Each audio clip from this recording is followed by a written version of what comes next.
It's Patrick at Pals. We've got the 73 TR6 here, and Jim's going to show you what we found in the carburetor. Now this is one of the old plungers out of the carburetor, and that plunger is supposed to be able to move up and down, right? Yeah. So what was wrong, Jim? Well, when our cohort over there, when Jack rebuilt the carburetors, he pulled it apart and he's like, "Hey, check this out. This is supposed to plunge in and out. I don't know if you can see it, but there's a couple holes there. Yep. And well, this thing's not supposed to be sticking out here.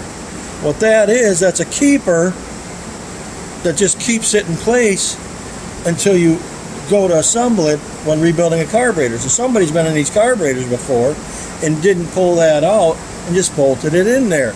So the plungers weren't working, and it also had put rubbed holes in it from when they bolted it down. Because that diaphragm's supposed to open and close, but with that on there, it wasn't doing anything. You know, folks, the customer drove this car to us in this condition. Yeah, it's a wonder it ran. It's amazing it ran.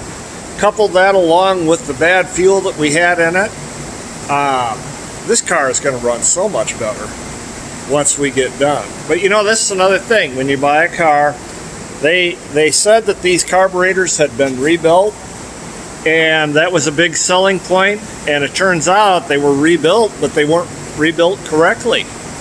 Then whoever had this car left old fuel in it or put ethanol in it, and that continued the problem.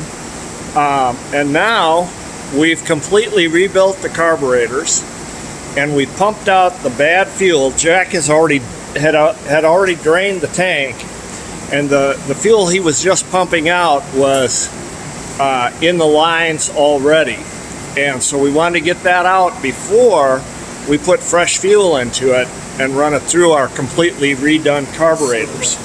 So the next video will take you through starting it up, and we'll see how she sounds. But if you've got a TR6 with Webers or side drafts, bring it to Pals. See you soon.